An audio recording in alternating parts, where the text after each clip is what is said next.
at the Triple Crown Slumpbuster, back on the live page as we move our way toward.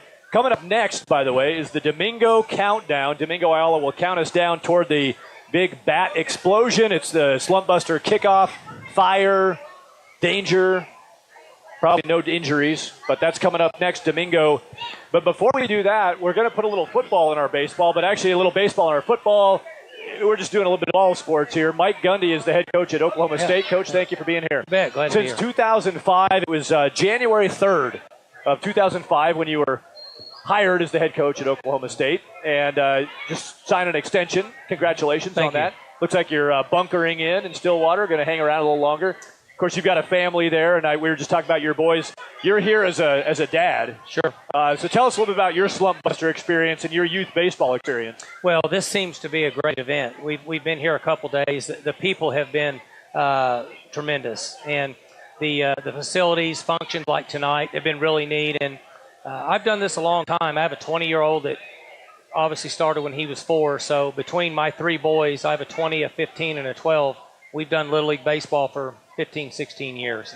We've been fortunate enough to be around some good young players and some good coaches and travel around the country and do things like this. But this is a special event, really neat event that ties in with the College World Series. And so the players, the parents, and the kids are having a great time.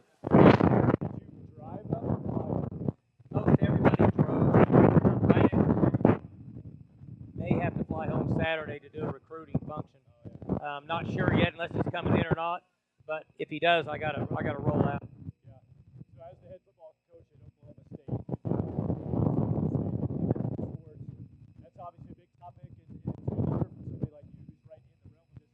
You're talking to parents, you're talking to young players, recruits who are trying to shape their future and how they're going to view all this big world. What do you say to people about the multi-sport concept? Well, as a father, I would say play them all. My boys played 3 sports. My oldest son he's going to be a junior in college. He's not playing sports. He's a finance major. But all the way through, he played multiple sports. You learn so many things in being in sports, and you learn to work with other people. And no matter what their background is, you learn to take advice from coaches and other parents. My other 2 boys my younger boys are football, basketball, and baseball. And I encourage them to play it all. As a coach, we really like recruiting multi-sport players. It means that you're competing year-round. It means that you're talented enough to play more than just one sport. And I think we're going to see a trend where young people may be getting into one sport too early. And they need to use different muscles in their body, in our opinion. So we recruit and sign a lot of multi-sport guys at Oklahoma State. So mid-1980s to the late 1980s, you were a quarterback at Oklahoma State. You grew up in, was it Midwest City? That's right. So Oklahoma, deep in your blood.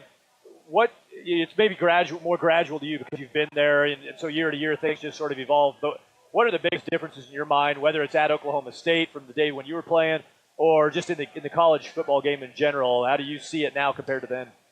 You know, the core principles of teaching and coaching and developing young men are the same. I believe that 18, 19, 20, 21-year-old young men, they want structure, they want discipline, they want accountability, they want to be told what to do. So those core principles stay the same, but the millennials, as we know them now, these young kids, they're different from the standpoint of you and I. You're younger than me, but for me, I really relied on all the information I got from my family, my mom and dad. They have phones. They can get information they want, and that's where they get a lot of their information, and that's never going to change. So it's a different type of young person that we're teaching and coaching today. So we make a few adjustments, but in the end, it's those core principles. They love their family. They want that discipline. They want that structure and accountability. That stayed the same. We hear a lot about, and obviously the concussion topic is a big topic in football, and not just football, important to note, but the practice schedules, Sure. change, NCAA changes and all that. But so you hear a lot of good about college football, but you definitely hear a lot of the challenges that Sure. are going on. what keeps you coming back? What is the best thing going about the game of college football? I'm glad you brought that up. There's a lot of concussions in a lot of sports. Soccer, field hockey, lacrosse, so on and so forth. Gymnastics. Yeah. It happens in all of it. And we all need to come together to try to minimize as many head injuries as possible. I know for football we're taking big steps, particularly at Oklahoma State. We have changed considerably over the last 6 to 8 years in how we practice. Our contact in practice has gone down 75%. Wow. The amount of time we're on the field has been reduced about 20%. And our statistics show that that's working for us at Oklahoma State. So when a young man plays a game like football, he knows there's going to be collisions. So the way we look at it as coaches, if there's an injury due to a collision in a game, we don't like it, but we can't do anything about it. But what we can try to do is prevent as many of them as possible in practice. And studies of mental health have shown us that the continuous, not so violent hits over and over and over are as traumatic as a violent hit. So for our sport, we should be able to control that as coaches. If we have an unbelievable season, we get to play 14 games. Okay, if we go to a bowl, we play 13. Otherwise, you get 12. So there's 12, 13, or 14 opportunities to play games during the season. But we practice about 85 times a year in the spring and fall. So we should take advantage of that 85 compared to that 12 or 13 games and minimize contact. And I think it's working. It started at the NFL, working through college, high school, all the way down into the little leagues. And my message to the parents would be this. My boys played little league football, and because I was a coach, I always stayed away and sit way back and watched what was going on. And what I would say is this, is if they're playing football at 8, 9, 10, 11, or 12, it's not normal for a human being to want to hit somebody and hurt them or hurt yourself. It's not natural to want to collide. So teach them some good fundamentals in tackling. Keep your head up. There's never a time to duck your head. Keep your head up. Stay square. Be athletic. But then realize as a parent in practice, you don't need to hit very much. You're not going to make them tough kids. They're either tough or they're not for the most part. I know a lot of parents don't want to hear that, but if they develop into that, they will. But otherwise, give them a break. Let them have some fun. Give them a lot of water. You can tackle some, but don't hit too much because they may not ever come back. Yeah. From, not just football, I'd say just in any sport. Sure. The topic of recruiting. Mm-hmm. And, you're on the other side. You're the head coach at Oklahoma State. So you get, I'm sure, a wide range of reactions from parents who, how can they get in your good graces or how can they catch your eye? What do you recommend to a family as far as the best way to handle that side of it, the family and the player? What suggestions do you have for how to really handle recruiting?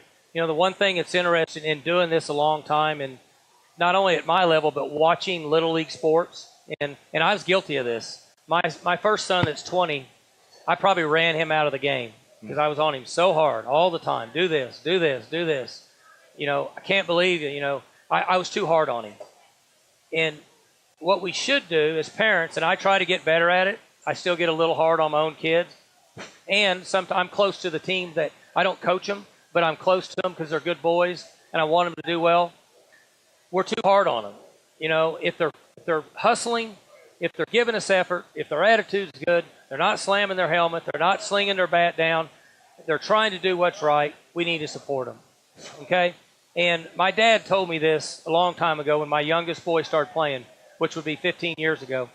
I was at a T-ball game and I was getting into it, kind of parent. He was safe, out, what are you doing, And he looked at me and said, what are you doing?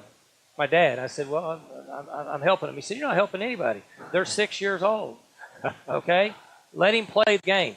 And if you get him to the field and get him to practice and encourage him, and if he wants to do it, he'll do it. If he doesn't, he's going to go another direction. I think that's what we all need to understand. That would be the advice I would give. And also saying that I'm guilty of it. I'm one of those parents that's a little bit guilty of being too hard on them. If the kids like to play, just let them go play. And I think that's really important in Little League sports, not only in football, but in baseball. Yeah. And we appreciate you talking a little bit of football. You know, hopefully you're getting a little break from that right now, too. But you might have to go recruit in a couple days, so be ready. You are here with a 12-year-old baseball team. Your son playing Oklahoma Elite. What's through his eyes so far, the Slumpbuster? What do you think the kids? Because you're playing in that invite-only top bracket for the 12-year-olds, and that's a slugfest in there. What are the kids talking about? What do they like about this? Well, they love this event, and they like coming here. It's good to be at these events, let the kids play. It's good to let them compete. The fans, both teams, the parents, and the players from other teams have been great, and he's having a lot of fun. You know, we have to remember they're 12. He wants to get back to the hotel and swim. Right. You know, we're going to talk about going, and we took BP today. You know, we didn't feel like we hit good enough, so a couple of the moms said, "Y'all need to take BP."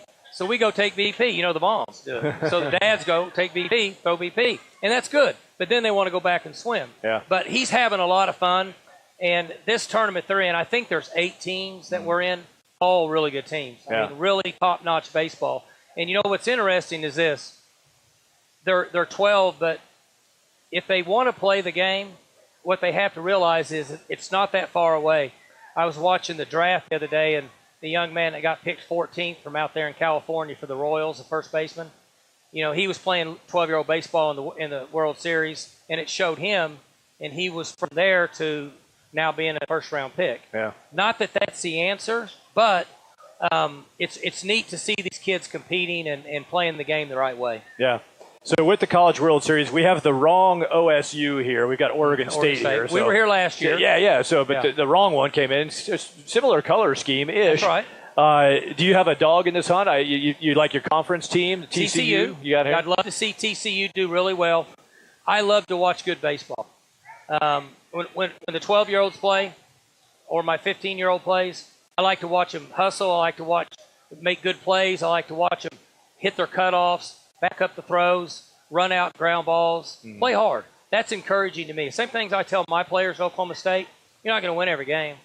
There's been one team in the last, I think, 6 years go undefeated in college football. Yeah. So your chances are you're probably going to lose a game. I need you to play hard. I need you to play the right way. Well, we're going to go to some games, I think, Saturday.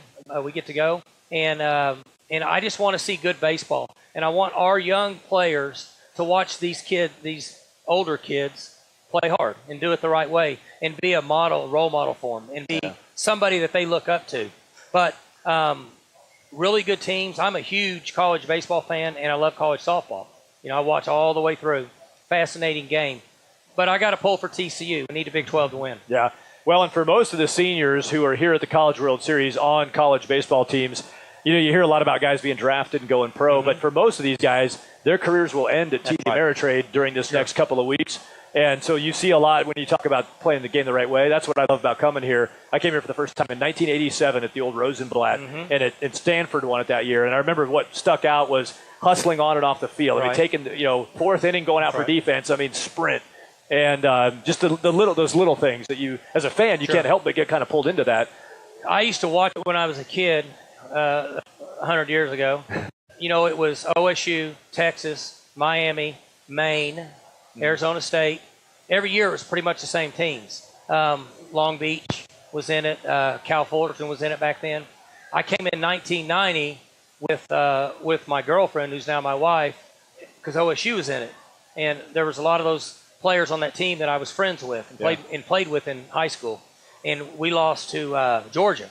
First year they ever didn't play the double elimination. They were undefeated. Georgia had a lost 3-2 on CBS. Yeah. Because they wanted the one game for TV. Yeah, right. And I hated that. But I still remember, and at that time I was, 22 years old, remember just the effort and the hustle that you mentioned and playing the game the right way. You don't get here if you don't play it the right way. Yeah. Talent's one thing, but a lot of these teams have talent. If you don't do it the right way, you're probably going to have a hard time getting here. I think in 1987, the year I was here when Stanford won it, LSU was here, Ben McDonald was pitching for them, and Oklahoma State was here, and I think that was the year that was it Robin Ventura who came in on a 50-some game hitting streak. He was hit 421 and was a National Player of the Year as a freshman. Yeah. Monty Ferris, Robin Ventura, those guys. Yeah, great team. Jimmy Berrigan, they were on that team. And you were there playing football at that time. I was playing football there, sure was. That was 100 years ago. Anything else from the Stillwater Well, contingent before we let you go that we haven't talked about? And it's neat. I was glad to be able to do this to hopefully give some feedback back to parents that have young kids. I know I was visiting with a couple families over here that I think they had a 10-year-old maybe, a little one. I call them little, and they're just getting started. And they have little kids, and they were asking me some things. And I would just try to tell them that let them have fun. Let them play hard. Try to teach them to do the right thing. And make sure you support them. And in the end, and I have to say this to myself every day when I watch my own son is, they're probably trying to do the best they can. Yeah. Don't lose fact that they're not trying to strike out. They're not trying to make an error. And even though we want them to do really good, let's just relax a little bit and realize it's 12-year-old baseball. And that if we stick behind them and we support them, they're going to feel good about it. So when they're riding home in the car, you can get them something to eat and they'll feel good about it the next day. Well, tonight's all about fun. So we've got the skills competitions, the big bonfire burning of the bats is going to go on. So it's a good chance for you as a dad to go out and enjoy that. Dad first, husband first, and then, also Oklahoma State football coach Mike Gundy. Thanks for the time. You bet. Hey, thank you. Appreciate it. And Slumpbuster did a great job. Awesome. Thank you.